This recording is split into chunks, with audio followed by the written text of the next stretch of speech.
Bannayuganda okwetoloola eggwanga lyonna bakedde ku kirabu bokise okulonda pulezidenti ow'ekisanja ekiddako, ababaka ba paalamenti ab'ebitundu ebyenjawulo wamu n'ababaka abakyala aba disitulikiti nga zigenze okuwera ssaawa 12 ez'okumakya ng'abalonzi baatuuse dda mu bifo we bagenda okukubira akalulu kaabwe. Tutuuseeko mu bifo ebyenjawulo bannayuganda gye basuulidde akalulu nga mu disitulikiti ey'e Mukono tutuuseeko mu Mukono North ng'eno Ssaalongo Ronald Kibuula akwatidde NRM bendera gy'asuulidde akalulu ke nga polling station gy'alondeddeko ebadde ku kkolero erya Global erisangibwa Mbalala mu ggombolola y'e Nama, wabula ng'eno abalonzi basoose kwediima olw'okussa polling station munda mu kkolero ery'Abachina nga bagamba nti si baakulonda okutuusa nga bagitadde mu kifo eky'olukale kuba ekkolero lya bwannannyini. Kampuni y'Abachina ate minisita batubera mu ate nga ne minisita ku Global polling station era tutaddewo embeera tulina kulondera wabweru nga amateeka binakola ki eri private entity era wadde bogamba nti akatugaddewo mulekerawo okukola ki tulina yensobola mugamba ng'Abachina balina kandidate omu gwe batambula naye nga bamunoonyeza akalulu. Saawa ya leero batuteeka mu kompawundi y'Abachina yennyini bwe tubatulondera naffe batuwulirizeeko ng'abalonzi. Mmotoka okubadde obululu erabiddwako ng'ekonkomalidde wabweru wa geeti y'ekkolero lino wamu n'abadde bakuuma obululu ng'oluvannyuma akuliddemu ebyokulondesa mu kifo kino ategerekeseeko erya Robert akkiriza okusaba kw'abantu era ebikozesebwa ne bifulumizibwa ebweru abantu batandike okulonda. Baabamu ku balonzi bakooye okusimba ennyiri ne batuula wansi nga tabalala bakira bakalambira nti si baakupondoka okutuusa nga balonze, nga bamu betwogeddeko nabo banyonyodde ku mbeera ebaddewo era nga bamu bakitadde ku intaneti eyaggiddwako nga tabalala bagamba nti abalondesa tebaasomeseddwa ku nkozesa ya buuma. Enkola yaffe eya bulijjo eri enkola enkadde baddengawo eya register kitukoleze bulungi nti wadde tukeereye naye embeera kati etambula bulungi. Obuma bubadde butya bwo? Tetulina buzibu bwonna mutukereeza tuwa obubokisi buzze reeti bwakatuuka tutuuse ssaawa meka mwakati tusimbye busimbe layini ate tutuuse ate mutugaana okulonda.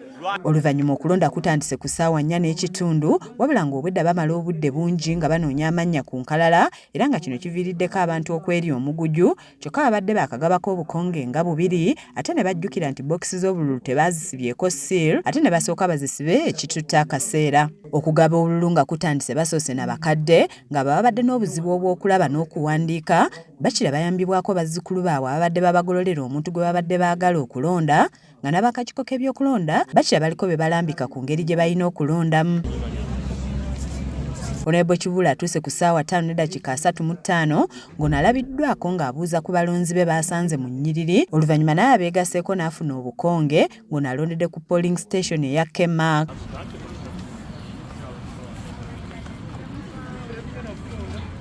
Twogeddeko naye oluvannyuma lw'okulonda n'asaba okulonda kube kwa mirembe ng'ayogedde ne ku nkola ey'okulonda okusinziira ku nkalala n'ategeeza nti agisiimye kuba abantu balonze mu ddembe.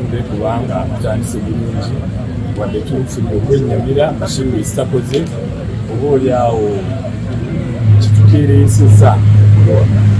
Nsaba Mukama ateekewo obukuumi obumala abantu balmekola fujjo balonde choice zaabwe. Nze nanze process ezyagadde kubanga okulonda kwaffe kuyamba abantu balonze. Ategeezezza nti enkola ey'okukebera amannya ku nkalala terina kyekyusiza ng'ayogedde ne ku ky'okutandika ekikeerezi n'asaba abantu okuba mu nnyiriri essaawa ezisalira 10 zibasange nga basimbye basobole okulonda. Naye nga register y'emu eri badde genga okozesebwa mu kulonda kwaki abantu abawagizi be basuubiza ki essaawa eno olw'okugenda kugenda maaso? Basuubiza bebagumu bapaakalu n'abakyaddabayo baveeyo. Yombaka Abdallah Kiwanuka Mulima Mayuni alondedde ku kyalo Luntama ekiri ekyampisi ng'olumaliriza okulonda aweze nti obuwanguzi bumulimu 5 wabula n'ennyamira olw'amagye agayiriddwa mu kitundu kw'ossa n'emmotoka ezibadde zibikkiddwa ennamba. Okuva obudde bwe bwagaanye okukwatibwa ate nga kiri slow twadde tulimba kumala nkya okulonda tubakulemera ku mashini naye katukirize n'ekyo tugambye abantu baffe babeere vigilant okutayiza ab'NRM n'amagye agapenetratinze oba agayingidde mu kalulu kano. Mwaye bulungi nti mbadde ntuuka nga nabo babadde bapaakinga number plate bazibisse tebasobola kweyanjula. Ku ssomero lya Mbalala SS wabaddewo polling station Nyange eno nayo okulonda kutandise kikeerezi ng'abalondesa balabiddwako mu pereketya w'omusana abaggwereddeko era ng'abamu bakira beevubiriza ne soda kw'ossa okwebikka buleesu. Abamu ku balonzi be tusanzeewo bategeezezza nti baakedde kyokka okulonda ne kulwawo okutandika nga n'abalala bakitadde ku bikozesebwa okulwawo okutuuka kw'ossa obuumu okugaana okukola ate nga bwaguliddwa nsimbi ya muwi wa musolo.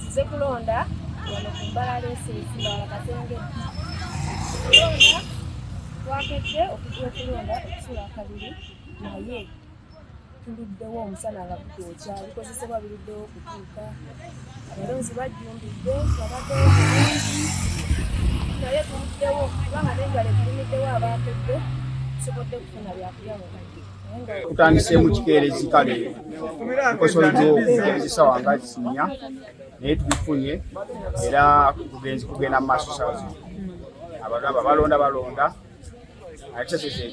etambula bulungi kuba abalonzi bali mu yo ku ssomero lya Pearl Junior School ku kyalo Kapeke nga nakyo kiri mu ggombolola y'Ennama mu muluka ogw'e Kasenge wabaddewo polling stations 4 ngeno naye omusana gubuzizzaako abalondesa embiibya. Ssentebe w'ekyalo Kapeke nga Enkumbi Godfrey ategeezezza nti okulonda kutambudde bulungi era n'akakasa nti si waakubaawo butabanguko bwonna ng'abamu bwe babijweteka. Okubeera nti bafunyeemu okusoomoozebwa ebikozesebwa byatuuse leeti ate n'ekirala n'obuuma bwagaanye okukola bwebatuwa Electoral Commission naye oluvannyuma omulimu gutandise era ne tukola bulungi nnyo ekigambo ne kitambula bulungi so n'olw'ensonga eyo tewali mutawaana tewali wadde akavuyo abantu bonna balonzi. N'ow'abavubuka Ssekyanzi Christopher ayogedde ku ngeri okulonda gye kutambuddemu n'asaba abavubuka okukuuma emirembe era n'akakasa nti si waakubaawo butabanguko bwonna. Bassebo ne bannyabo abalabi baffe abake STV abavubuka abange ab'oku kyalo Kapeke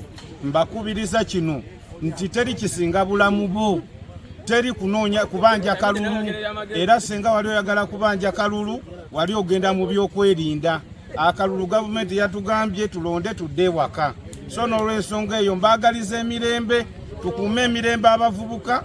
Yo mu bitundu eby'Ennakifuma eyeesimbyewo Kiwanuka Sulaiman alondedde ku kyalo Namakomo ekiri mu Nnakifuma era olumaze okulonda n'ennyamira olw'obuuma obufudde mu kaseera ak'okulonda n'annyonnyola ne byagenda okukolera abantu singa n'abaatuuse mu paalamenti. Okubadde nga Abannayuganda abasinga baali balowooza nti obuuma bunakola ffe NUP twali tukimanyi kubanga otunuulira enteekateeka y'obuuma obwo eba ogobawo obubbi.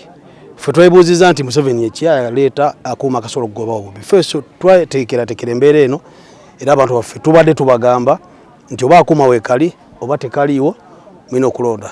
Naye Uganda empya mugenda kubaamu omuntu okukola ng'agenda sangawo omulimu. Uganda eno gye tugenda okugyawo omuntu akola nga talina mirimu. Bantu bangi nnyo balina zi degrees ne kuno ku Namakomo naye nga bavuga zi boda. Sigamba nti omulimu gwa boda mubi naye omwana wa degree teyandivuze boda. Abalala bangi nnyo bali mu bibira n'abalala tebalina byakukola. Solution oba eddagala ly'ebizibu bya sira bavubuka bokka abantu b'emitendera gyonna Uganda mpya. Nzanet Namatovu ne Kawesa Paul ku lwa KSTV agaleero.